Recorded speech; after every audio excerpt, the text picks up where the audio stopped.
¿Vives cerca de una huaca? ¿Te apasiona la historia o simplemente eres un amante de nuestro querido Perú? Entonces, este programa es para ti. Tan, taran, tan, tan, tan, tan, tan, taran, tan. ¿What? ¿Qué pasó? Comienza ahora su programa Entre Huacas y Tertulias. Con la conducción de Karen y Beto.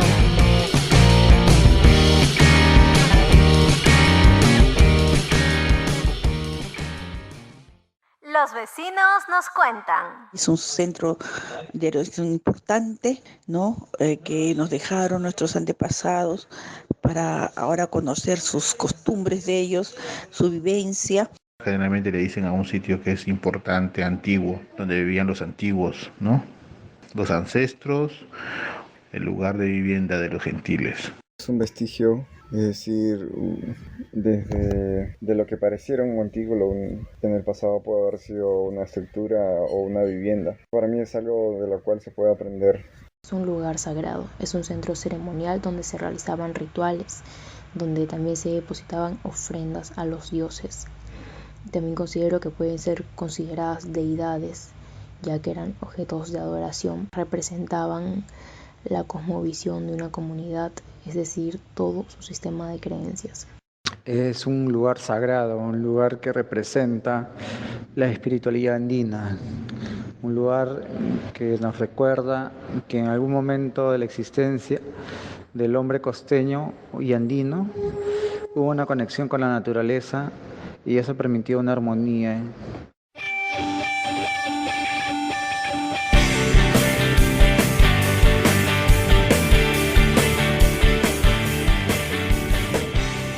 Muy buenas tardes amigos y vecinos. Sean ustedes bienvenidos a una edición más de su programa Entre Huacas y Tertulias. Me encuentro el día de hoy con Karencita. ¿Cómo estás, Karencita? Muy buenas tardes. Muy buenas tardes, Betito, y muy buenas tardes a todos nuestros amigos que viven muy cerca a alguna de nuestras huaquitas de Lima y de nuestro querido Perú. Algunos dirán, ay, pero ¿por qué les mandan saludos a la gente que vive cerca de las huacas? Y es porque ellos son los que directamente sienten y tienen las problemáticas vinculadas a los sitios arqueológicos cuando no son bien gestionados. Por eso a ellos siempre les vamos a mandar un saludo muy especial. Pues nos encontramos en nuestro tercer programa y desde el primer programa quedó una pregunta pendiente, una interrogante que muchos nos la han vuelto a hacer. Y como algunos de ustedes recordarán, en el primer programa concluimos que, por ejemplo, Beto y yo comenzamos a comprender el tema de las huacas ya en la universidad o recién en la universidad. Y luego en el segundo programa también hicimos memoria, reflexionamos acerca de por qué recién en la universidad entendimos estas cosas y nos dimos cuenta que pues en el colegio tuvimos muy pocos referentes acerca de la historia de Lima, de las huacas e incluso de los temas históricos. Digamos que no llegó a impactar mucho tal vez el mensaje de las personas que pues estuvieron a cargo de nuestra educación. Entonces tuvimos pocos referentes. Y la pregunta inmediata para muchos era, si fue así, ¿cómo decidieron arqueología? ¿Qué es lo que lo llevó a decidir arqueología si no sabían nada de huacas ni nada de Lima?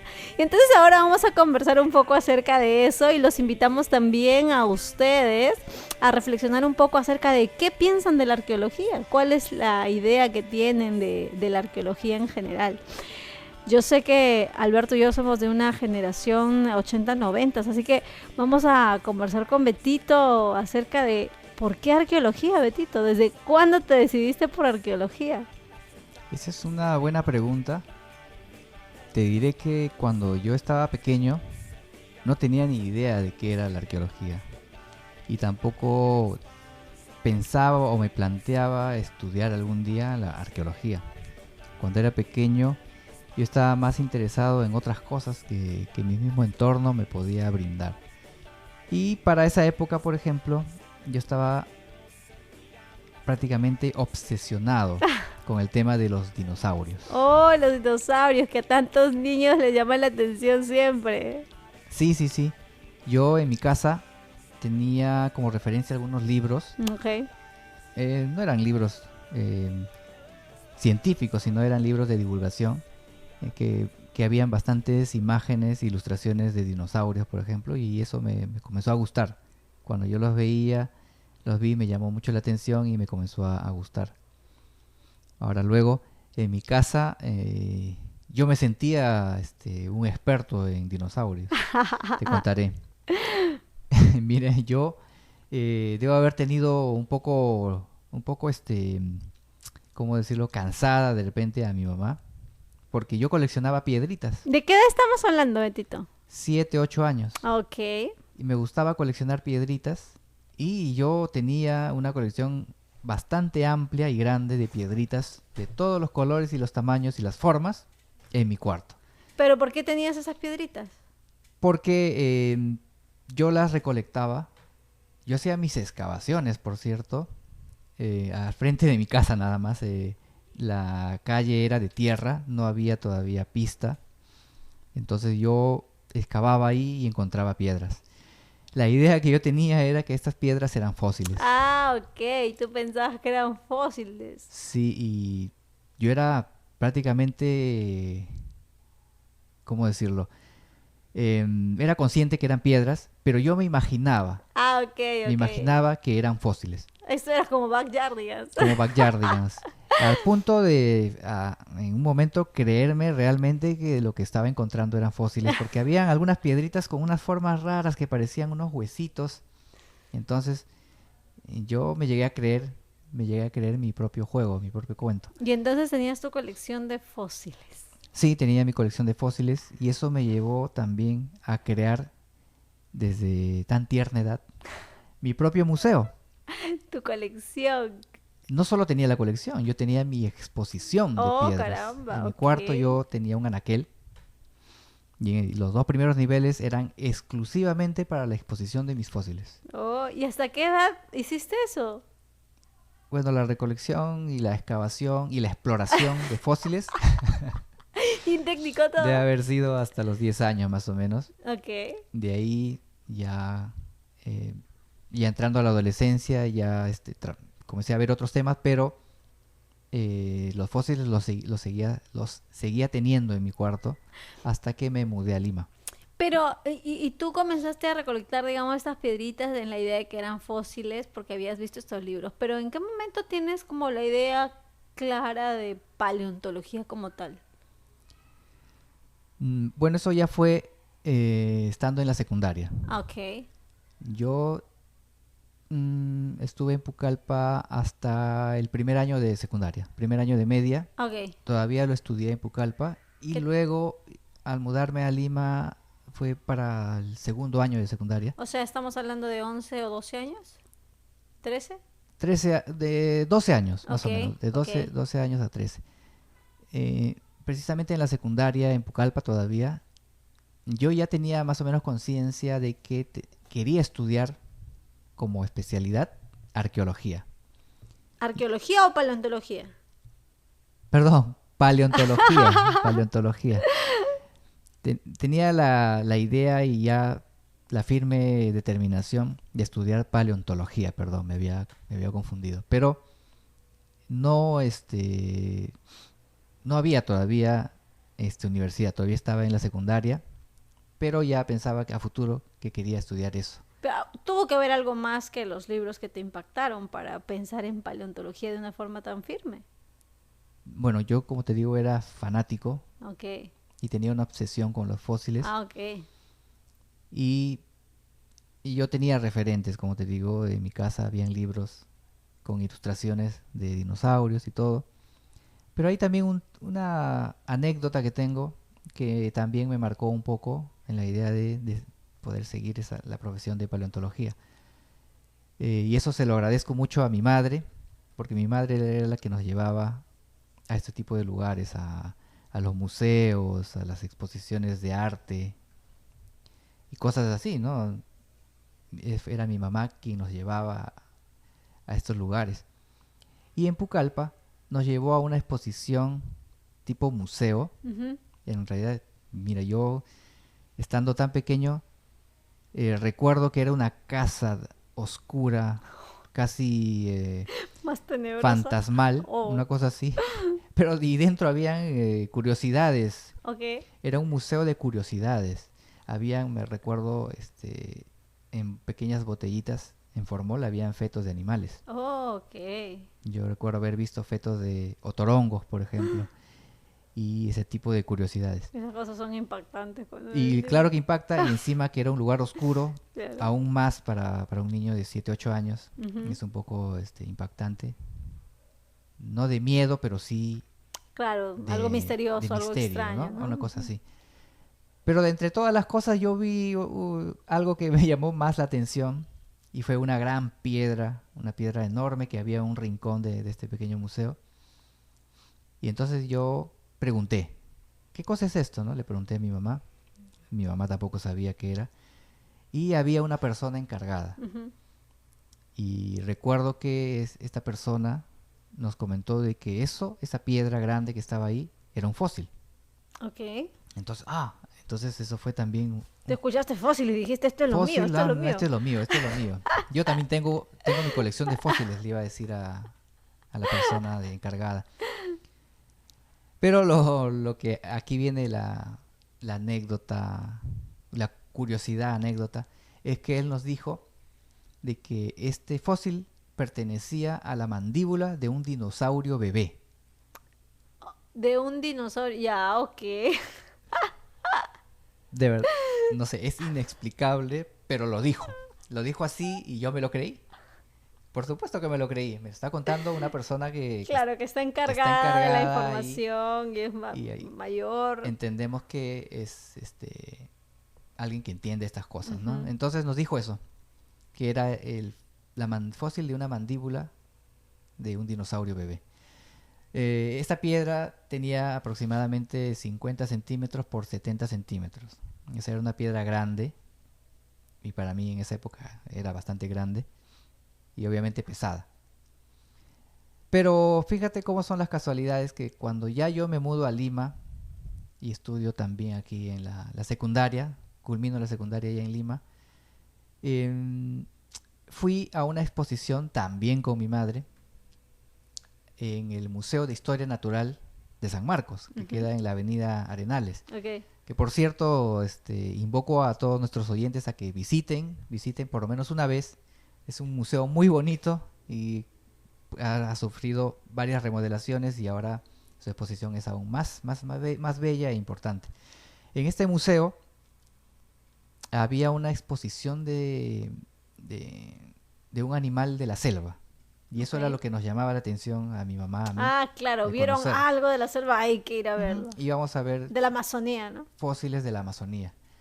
Y te cuento que yo vi la misma piedra que yo había conocido cuando era niño, en O sea, Pucallpa. que era exactamente la misma. La misma piedra, exactamente la misma Y tú piedra. le dijiste, yo sé que esta es la mandíbula de un dinosaurio bebé. Todavía tenía en mi mente y en mi recuerdo eso, que esto era la mandíbula de un dinosaurio bebé. Ok. Y en la exposición precisamente nos muestran que efectivamente es la mandíbula, Ujú. pero no de un dinosaurio bebé, sino de un gran caimán prehistórico de 10 millones de años de antigüedad. Oh. El fósil era de la puntita, apenas la puntita de la gran mandíbula del Purusaurus. Purusaurus. Ok. ¿Has ¿Nos puedes escuchado? ilustrar un poco más al respecto o no? El Purusaurus es un caimán Ajá. gigante de hace 10 millones de años, un animal prehistórico y que vivió precisamente en la zona de la selva, y este fósil fue hallado muy cerca o en las cercanías del río Purús, que queda en Ucayali, Ok. y desde ahí es de donde viene este nombre, aunque se dice que fue bautizado como Purusaurus porque este río Purús también llega hacia la zona del Brasil. Ah, Y ok. parece ser que ahí se encontraron también otros restos, otros fósiles, y fue allí donde se bautizó con ese nombre. Y este hallazgo de esta mandíbula, ya hecha en Perú, es de la misma especie, del Purusaurus. Y había una reconstrucción aquí en el Museo de Historia Natural. Las dimensiones de este caimán alcanzan entre los 11 y 15 metros de largo. Wow. Un caimán actual Más puede grande que una llegar, casa. puede llegar hasta los 4 metros. Claro. Uno de los caimanes más O grandes sea puede que tener 2 o 4 3 veces metros. más grande. Sí, más grande. Y obviamente los huesos los huesos también son más grandes. Claro. Y la mandíbula era completamente gigante, ¿no? Una cosa impresionante. Y este fósil pertenecía a la puntita de la mandíbula. Y te desencantaste de lo que te dijeron. No me, ¿Qué no, dijiste? no me ¿Qué desencanté, pensaste? pero no, si yo me quedé admirado por las coincidencias, porque Claro. era exactamente el mismo fósil que yo había visto de niño Ujú. en Pucallpa. Y ahora lo estaba viendo en Lima, y obviamente en esa época seguramente había menos información. Claro. Ya con los años seguramente hubo mucho más trabajo y mucho de investigación, seguramente de recolección de más especímenes, y ya se llegó a la conclusión seguramente, ¿no?, de que pertenecía a este gran caimán, este fósil. Claro, pero mira qué interesante el tema de la información que te dan en una época y en un lugar, y luego cómo con el paso del tiempo y mayores investigaciones, pues hay una información más complementada, no más amplia y más extendida. Y a veces me has hecho recordar que cuando explicamos o vemos temas, ¿no?, de la arqueología local o de la arqueología de Lima, los comentarios de los últimos años son: ay, pero eso nunca nos dijeron en el colegio, o esto no se sabía. Y claro, porque es que la información va complementándose en el tiempo a partir de las investigaciones, y fue lo que pasó en tu caso también, ¿no? Sí, ahí viene la importancia de las investigaciones, que va complementando con nuevos datos, nuevas informaciones, nuevas ideas. En Claro. algunos casos las ideas tienden a cambiar Ujú. porque se descubren cosas que terminan refutando las anteriores, pero en otros casos simplemente las reafirman y Sí, las pues, complementan. exactamente. Y entonces, ahí fue donde tú escuchaste de paleontología y tú dijiste: no, yo tengo que estudiar esto. No exactamente ahí. Más antes yo ya había hecho mi pequeña investigación. Ah, ok. Por supuesto no había el YouTube, no había el Google, Claro. pero habían bibliotecas. Ok. Yo tenía mi carnet de biblioteca en Pucallpa Oh, y en la biblioteca municipal, y ahí yo encontré algunos libros de fósiles y de dinosaurios, ok. y donde ya se hablaba específicamente de la paleontología. Claro. Entonces ya tenía una idea más o menos aproximada de la especialidad, ¿no?, de de la paleontología como carrera. Ujú. Pero en Lima, estando en Lima, todavía seguía teniendo la idea, y comencé a investigar y ver las universidades donde uno ya podía Estudiarlo de manera estudiarlo. profesional, ¿no? Sí, y me di con la sorpresa de que no existía en el Perú La especialidad de paleontología. la carrera La de carrera de paleontología. Ujú. Y vi que los lugares más cercanos estaban en Argentina, Oh, uno, y el otro no tan cercano en España. poquito lejos. Bastante lejos para nosotros, para mí, para mi familia, que no, por el tema de los recursos, ¿no? Claro. De acceder a otro país a estudiar, ¿no? Ujú. Y no había, entonces, pero yo sabía lo que me gustaba, Tú quería estabas decidido a explorar, paleontología. quería explorar, o algo relacionado con la exploración Ujú. y con la investigación tipo Sherlock Holmes, una cosa así. Y comencé a leer los prospectos tanto Ok. de la Universidad de Villarreal, de San Marcos, y choqué con la especialidad de arqueología. Y ahí se A ver. explicaba a grosso modo lo que implica la carrera, ¿no? Ujú. O en cuáles son, digamos, las cualidades que que te permiten desarrollar a través de la carrera. Claro, y ahí te diste cuenta que era como lo más cercano. No ibas a encontrar nada exactamente igual, pero era lo más cercano. Sí, era más o menos cercano, sobre todo porque yo ya excavaba cuando era niño. Yo era un excavador. Lo hacía en la calle de mi casa, Ujú. pero más o menos yo vi que en la arqueología se excava. Ajá. Y yo, si se excava, Yo yo ya he ya hecho tengo eso. experiencia en excavar. Entonces, eso era lo más cercano que podía encontrar Ujú. dentro del mercado de carreras, de Claro. profesiones en Lima, ¿no? Sobre Claro. todo en Lima. Y me decidí por arqueología un poco por eso. Pero ya también ya conocía la figura de Julio Cetello. Entonces, entendía un poco qué es lo que hacía un arqueólogo y a qué se dedicaba, ¿no? Y de qué se trataba la carrera. Ya viéndolo en los prospectos de San Marcos, me decidí finalmente, ¿no? Por arqueología.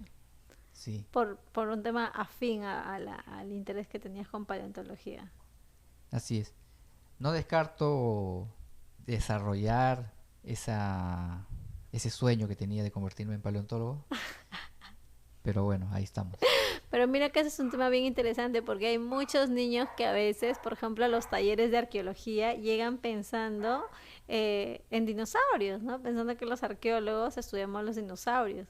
Y bueno, ahí se tienen que dar un poquito de cuenta que pues que no es así, que son los paleontólogos los que estudian los dinosaurios y todos estos restos animales antiguos, ¿no? Pero que efectivamente hay una afinidad, pues.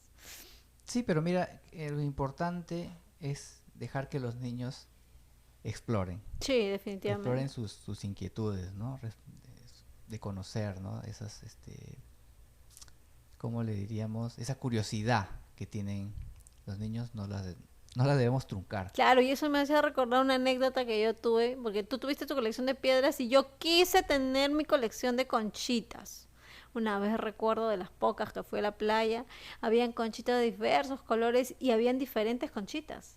Entonces yo comencé a darme cuenta que habían de diferentes formas y yo dije, yo me recojo una de cada una, ¿no? Dentro de mí había algún espíritu de coleccionista, investigador, clasificador. Y yo bien alegre levanto mis conchitas, mi bolsita, la cuido, llego a mi casa y ¿qué creen? ¿Qué creen que pasó? Por favor, madres, padres, sean un poco más tolerantes. Me hicieron botar mi colección de conchitas. Mi mamá me dijo, bota eso, es pura basura. ¿Y qué hace un niño? Obedecer. Adiós, colección. Y ahí se fue mi primer inspiración de coleccionista, archivadora, clasificadora. Te truncaron tu curiosidad. Me truncaron. Hubiera tenido mayor experiencia con el análisis de material malacológico, fíjate tú. Pero, bueno, en ese aspecto yo tuve bastante suerte. A mí me dejaron tener mi colección de piedras.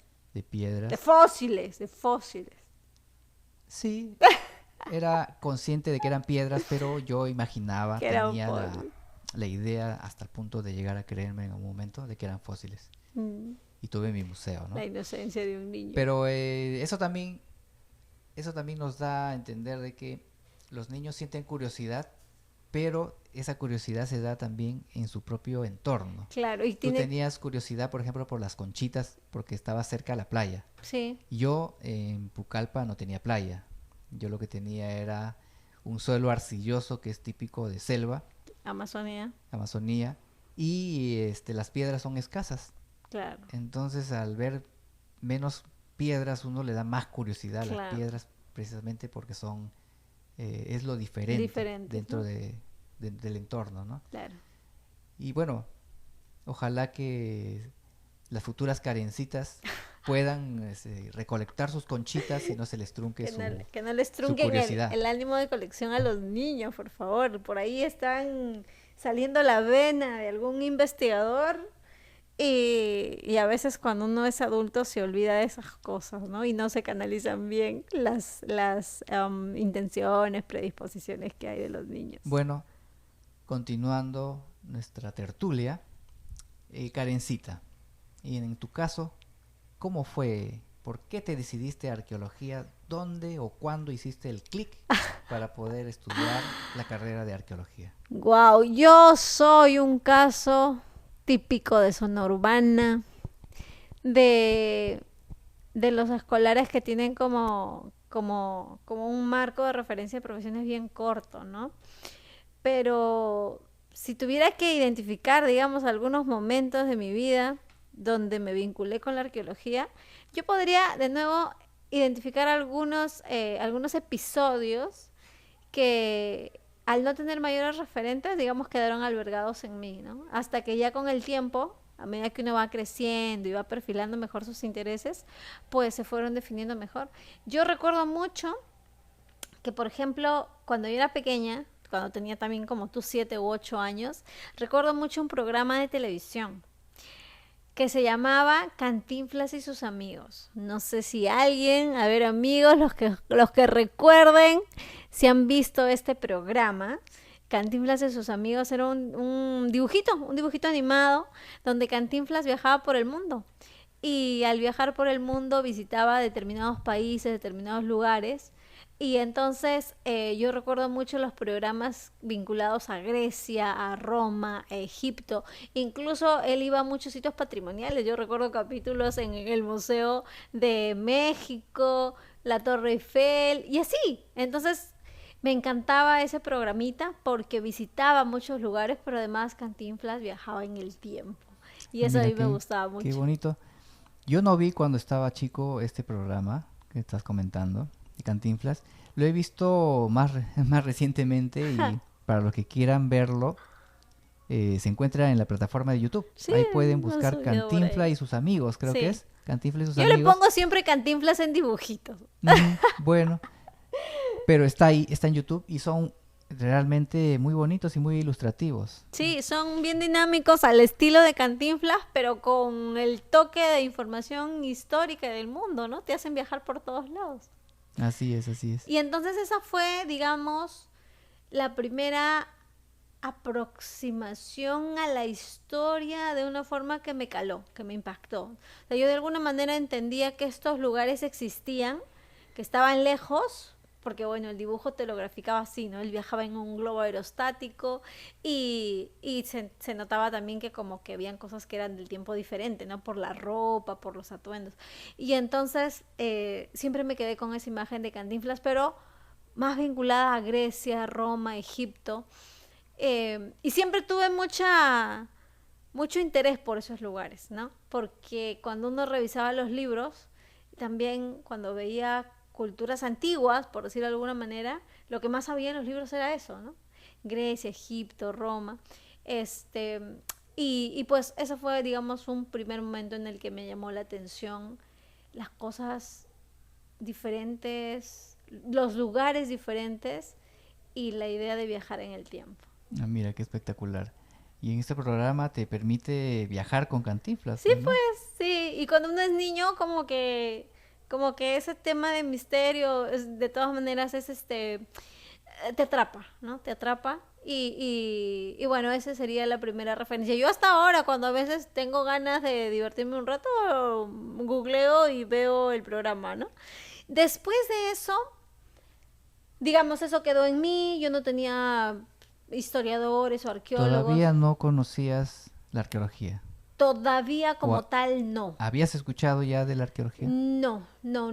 Yo cuando recuerdo la palabra arqueólogo, arqueología, sí me viene a la mente Julio Cetello, porque me acuerdo mucho que, no sé ahora cómo es, pero me acuerdo mucho que nos hacían la clase en historia del poblamiento americano, ¿no? Y te enseñaban como las 3 teorías que eran, hasta ahora me acuerdo de eso, las 3 teorías que eran las más usadas, ¿no?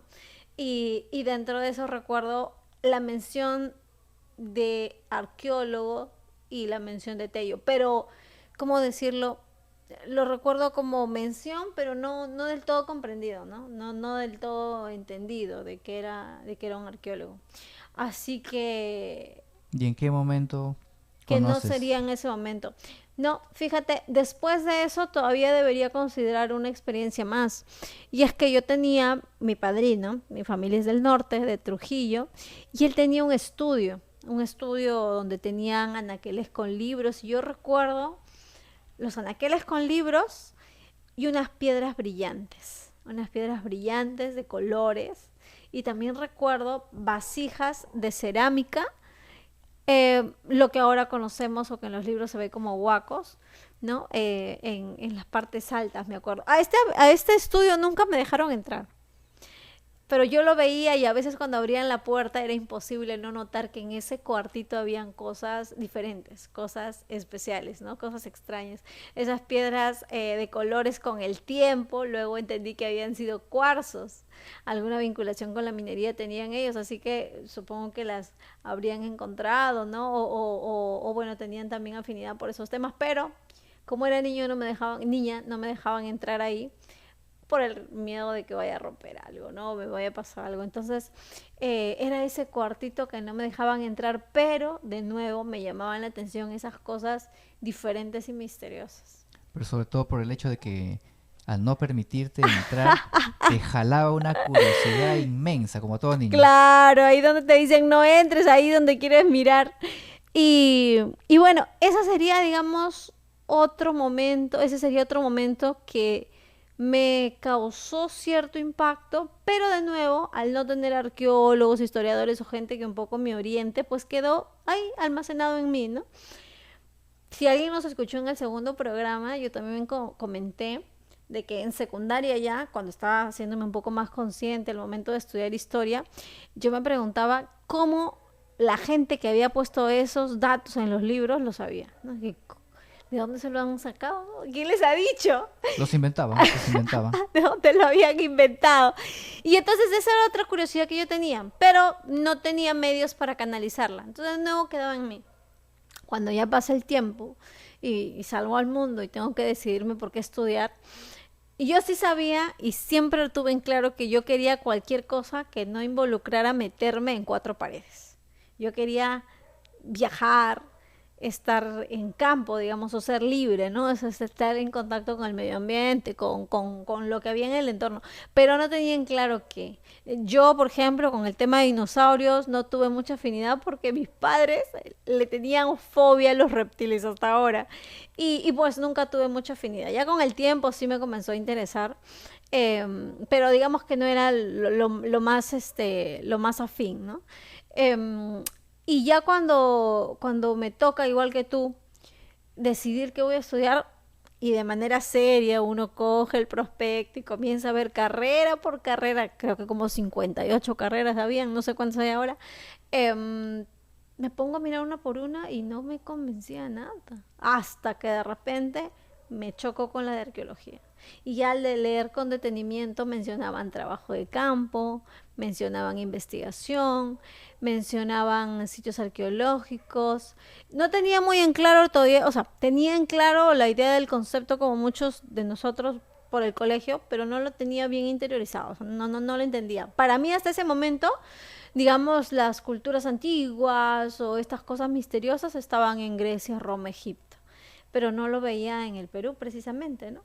Entonces, cuando veo el prospecto, pues era algo que sí calaba con muchas cosas que me interesaban, ¿no? Mencionaban también el tema de sociedades, aunque no lo tenía muy en claro, pero el tema del trabajo de campo me llamó mucho la atención y recordé aquellas dudas que tenía en el colegio, ¿no? Sobre cómo se conseguía esa información.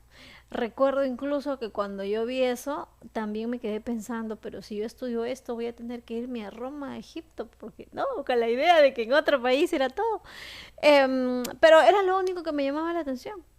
Aparte de temas de arte, escultura y todo eso, ¿no? Pero era lo único que me llamaba la atención ya cuando comencé a ver la carrera con seriedad. Y entonces así fue un poco como yo entré a arqueología, ¿no? A partir del prospecto, a partir de mis, ¿cómo decir? De mis inquietudes y de mi temperamento personal, y luego las asocié con algunas cosas que recordaba, pero como te acabo de comentar, fueron muy poquitas, ¿no? Un par. Ya cuando entramos a arqueología, pues fue otro mundo, ¿no? Fue un despertar en realidad de lo que era la arqueología en sí, ¿no? Por ejemplo, tenía algunos clichés que tal vez tú también los tenías. Cuando pensaba en arqueología, pensábamos en alguien mayor, ¿no? Como arqueólogos viejitos o mayores, ¿no? Que normalmente salían en las fotos. O tal vez la imagen, por ejemplo, de Indiana Jones, que la hemos tenido nosotros en los 90, ¿no? Desde los 80 en realidad. Como que el arqueólogo era un cazatesoros en aventuras y cosas así, y eran pues los referentes de la época, ¿no? Entonces como que ya cuando uno comenzaba a pensar en arqueólogo, esos eran un poco los referentes, ¿no? Y no había más información, excepto la gente que tuviera la fortuna pues de tener familiares, ¿no? Sí, pues y en este caso, hablando de Indiana Jones, ¿tú dónde guardas los látigos? Ahí tengo toda mi indumentaria. Bueno amigos, aquí termina el programa del día de hoy.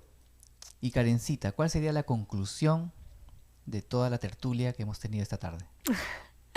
Bueno, yo creo que una de las conclusiones serían que cada generación se forma una idea a partir de los referentes que tiene en su época, ¿no? Por ejemplo, tú y yo, que somos 80, 90, ¿no? Primaria y secundaria, 80, 90, pues los referentes que tuvimos, como comentábamos en el programa anterior, para arqueología de Lima eran muy pocos. Y ahora como estamos también recordando, en mi caso, por ejemplo, los programas de televisión, o bueno, este único programa de televisión que hubo, pues me dio un referente. Y tú, por ejemplo, tuviste la experiencia de museo. Medio raro tu museo en Pucallpa, pero tuviste la experiencia de un museo, ¿no? Entonces, las referencias que tuvimos o la idea que teníamos de la arqueología era bien somera, digamos, ¿no? Bien, bastante superficial. Llegamos tú por afinidad a paleontología y yo, digamos, en una reflexión de todos los otros temas, básicamente por el tipo de trabajo que era el de campo. Entonces, todas las generaciones tienen un referente. Las generaciones que ya han venido después, por ejemplo, 2000, 2010, pues ellos ya han tenido otros referentes, ¿no? Por ejemplo, han tenido la suerte de tener programas como sucedió en el Perú, como La Vuelta de la Esquina, o como Museos Puertas Abiertas, en donde ya les han dado mucha más información por medios más masivos, y pues se han podido formar una idea diferente, ¿no? Ahora la idea de que un arqueólogo es viejito, pues está bastante descartada en la mayoría, ¿no? Porque hay arqueólogos que terminan la universidad que 22, 23 años, ¿no? Y hay muchos arqueólogos jóvenes ahora, ¿no? Entonces, esa es una de las cosas que podríamos considerar, ¿no? Cómo los elementos de la época nos dan referentes de ciertos temas. Y yo en este caso me quedaría pensando, ¿no? ¿Qué idea tienen ustedes, amigos y vecinos, acerca de la arqueología? ¿Siguen pensando como yo cuando era pequeñita, que solamente lo interesante en arqueología estaba en Egipto, Grecia o Roma? O tal vez alguno de ustedes también pensaba que los dinosaurios lo estudiaban los arqueólogos, ¿no? Y ahora también estamos viendo que es una rama aparte que va en paleontología.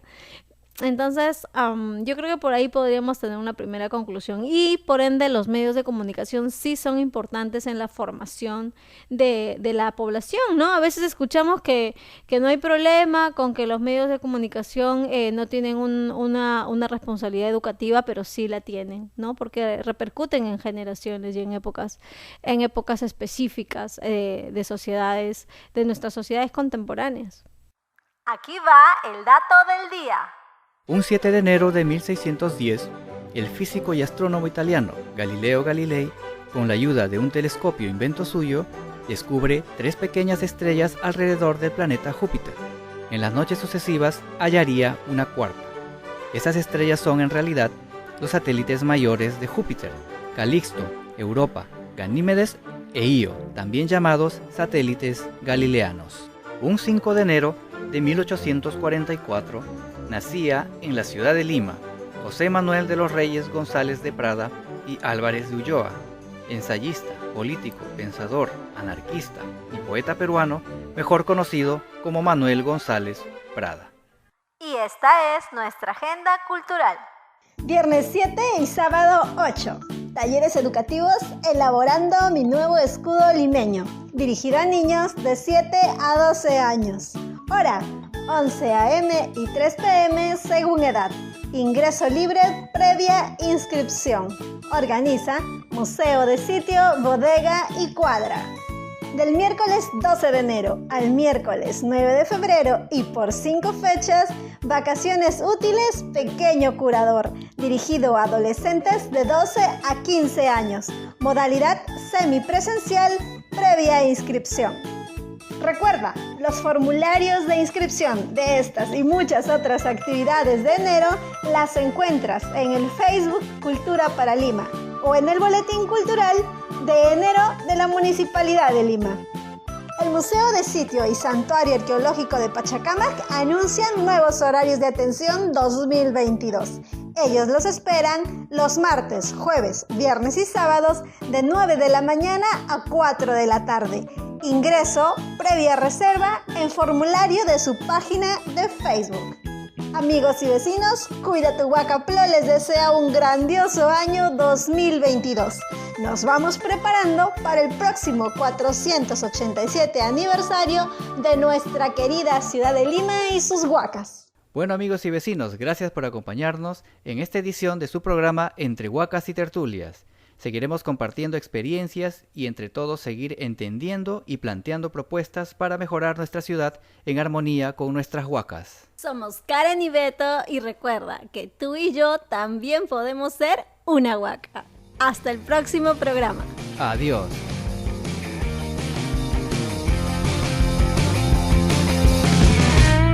Aquí termina Su programa Entre Huacas y Tertulias.